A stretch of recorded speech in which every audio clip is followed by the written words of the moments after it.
Heaven Official's Blessing. Chapter 96. Audio source: WuShouWorldAudiobook.com. Mind in disarray, but say not the tender heart is too.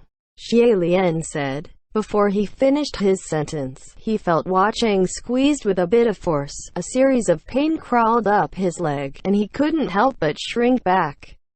Although Cheng's strength was already extremely controlled, and this little bit of pain was nothing to Xie Lian. But for some reason, in front of him, Xie Lian seemed to be unable to hide away his pain. Maybe it was because of what Cheng told him beforehand, and he tried too hard to hold back and it backfired on him.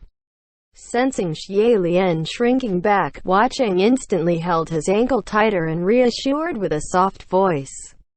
"Don't worry. It'll be over soon. Don't be scared." Xie Lian shook his head, but Cheng's hands had become even gentler, his hand operating speedily, and when he raised it again, that tiny little needle was already extracted. "All right, it's done." Xie Lian focused his eyes and saw the tip of that needle was glistening with vicious poison. Cheng closed his 5 fingers and crushed it easily into a small waft of black gas, dissipating into the air. Seeing this, Xie Lian put aside all his discomfort and commented soberly. "What heavy air of grudge. A typical fetus spirit. It shouldn't have spiritual power this strong." Cheng stood up. "You're right. So, this fetus spirit must not be from a normal miscarriage." Just then, a masked man entered with his head down, a clay pot presented with both his hands, and handed it to Cheng. Xie Lian unconsciously checked to see if that man's wrist still carried that cursed shackle, but this time the man's sleeves were tied down fully and completely. Cheng took the pot with one hand and glanced at it, then turned around to pass it to the Xie Lian sitting on the black jaded futon. Xie Lian hadn't yet reached over, and the muffled sound of a child crying could be heard from within.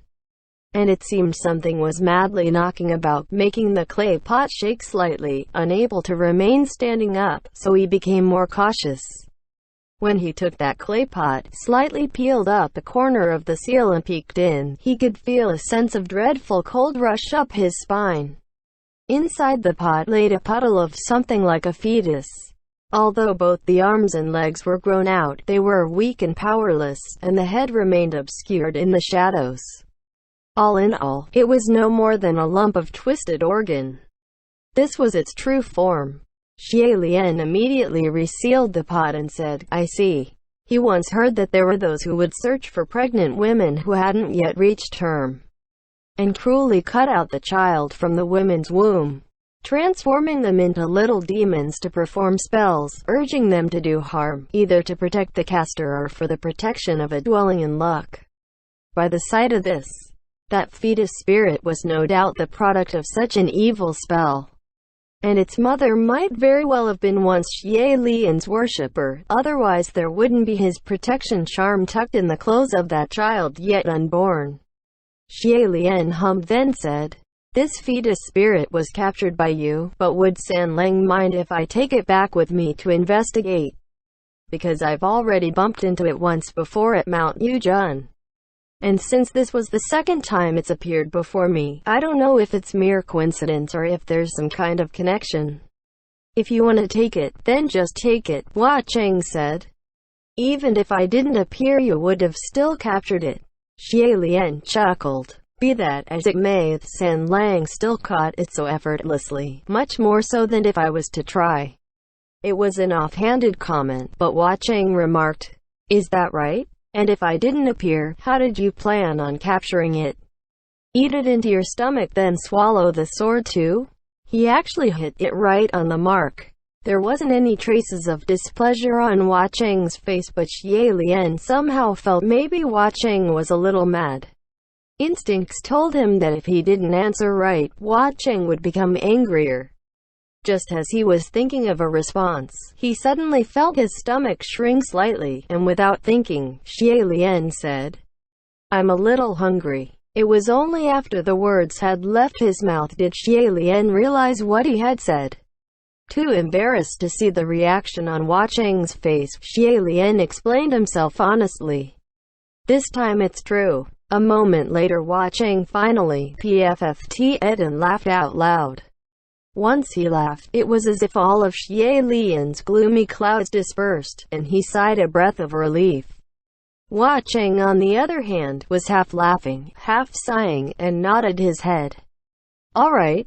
Hua Cheng had wanted to keep him and set out a feast at Paradise Manor, but when Xie Lian heard set out a feast, he knew it'd be too big of a deal, and suggested instead that the two go out for a stroll and find something to eat at the same time.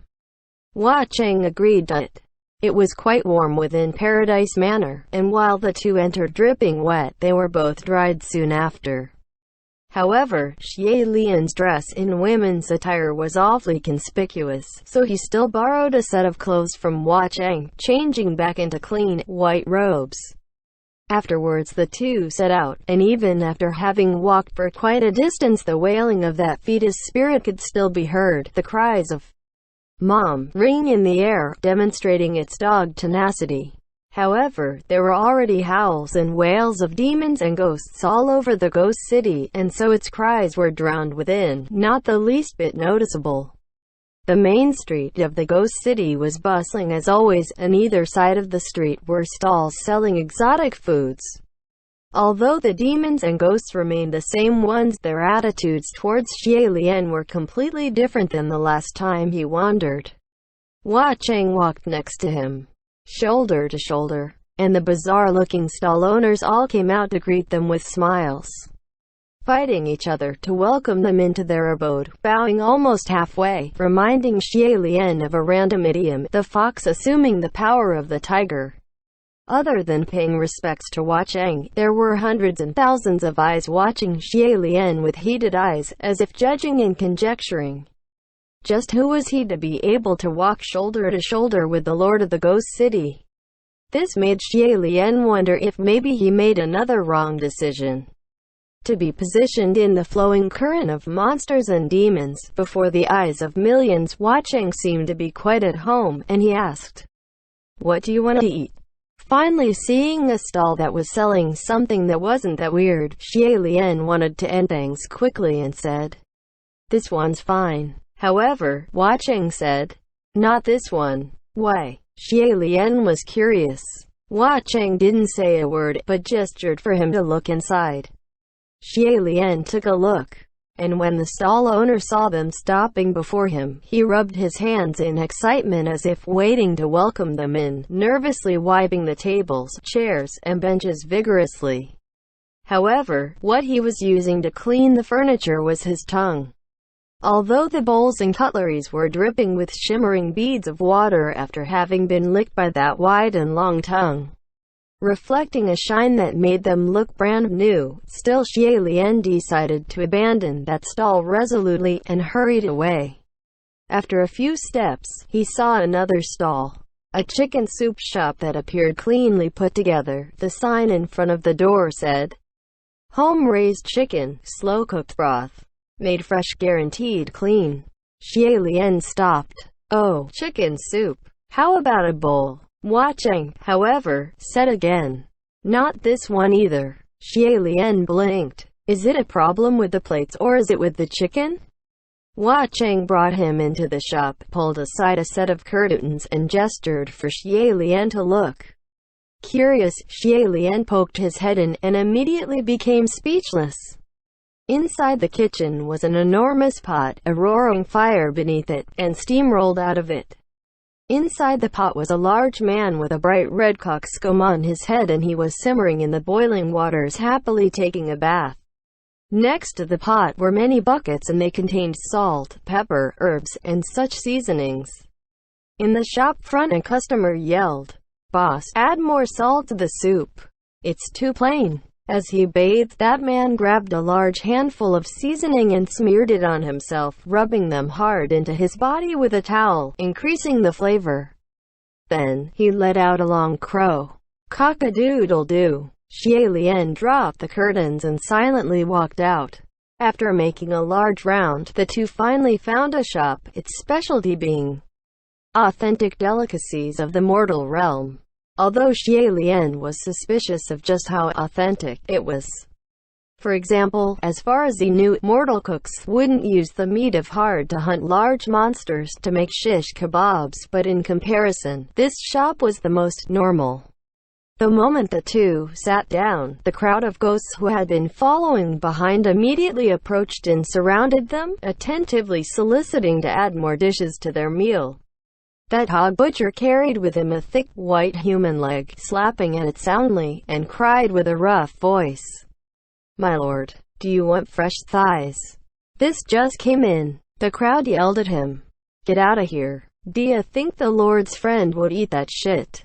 Ya talkin' him for the night touring Green Lantern.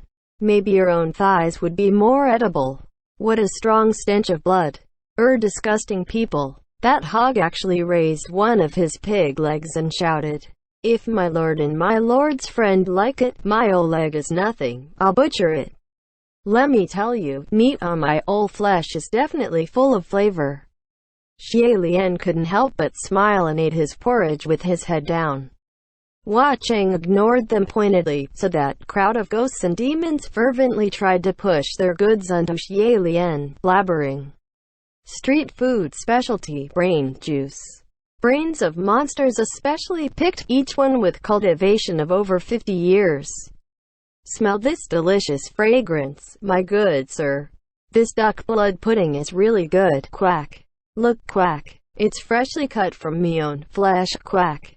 Won't you give it a try, quack? Our fruits are authentic fresh fruits of graveyards. We don't pick the ones grown on dead bodies, it's true, not a word of lie." Mountains and mountains of food were given, so much that Xie Lian was having trouble seeing it all, and thanked them endlessly. He didn't want to put down this wave of fervent affection, but at the same time, so much of those exotic street foods were really hard to accept, and in the mess of things, he saw Hua Cheng sitting there, his hand supporting his cheek, watching him with a big smile. Xie Lian looked around him, cleared his throat, then whispered, "San Lang." Only then did Hua Cheng speak up. "There's no need to mind them, Gurgur. They're only overly excited because there's a guest." A ghost immediately said, "My lord, don't say that. It ain't like we get excited over just anyone. If the Lord is our granddaddy, then the Lord's GE is our granduncle. Yes, of course we gotta get excited when granduncle comes around."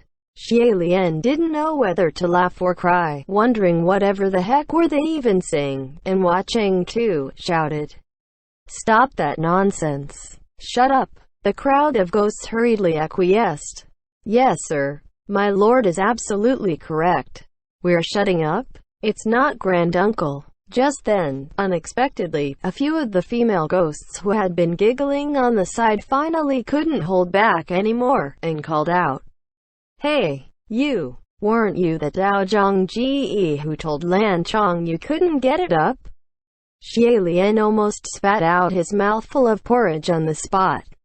It was like that crowd of ghosts had discovered a major secret and they exploded. "Holy shit, you're right. It's him, it's him, it's him." Lan Chong was going around telling everyone. The smarter demons were hastily smothering the mouths of those chattering ghosts. However, Hua Cheng had no doubt heard. Xie Lian peeked up and saw Hua Cheng cocking an eyebrow, watching him with an unreadable eye, as if trying to make sense of what "get it up" had to do with Xie Lian.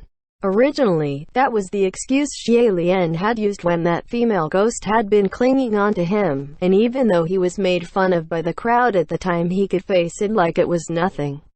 Yet now that it had been thrusted in front of Hua Cheng, Xie Lian couldn't endure it, wishing desperately he could just choke himself to death with a mouthful of porridge.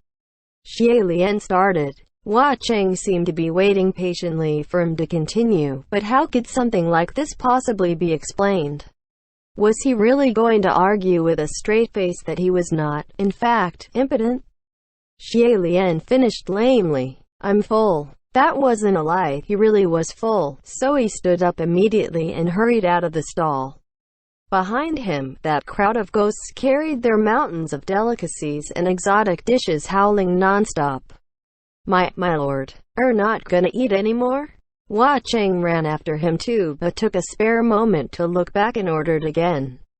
"Scram. That crowd of ghosts hastily scrammed again. Aead, Xie Lian walked randomly, but seeing that those ghosts and demons didn't follow, he slowed his pace to wait for Hua Cheng. It didn't take long before Hua Cheng came forward with his hands at his sides, speaking with a serious voice. I hadn't known Gerger had such an unspeakable affliction. Xie Lian immediately cried. I don't. Then he lamented woefully. Sanlang. Hua Cheng nodded. Very well. Sanlang understands. I won't speak another word on the subject.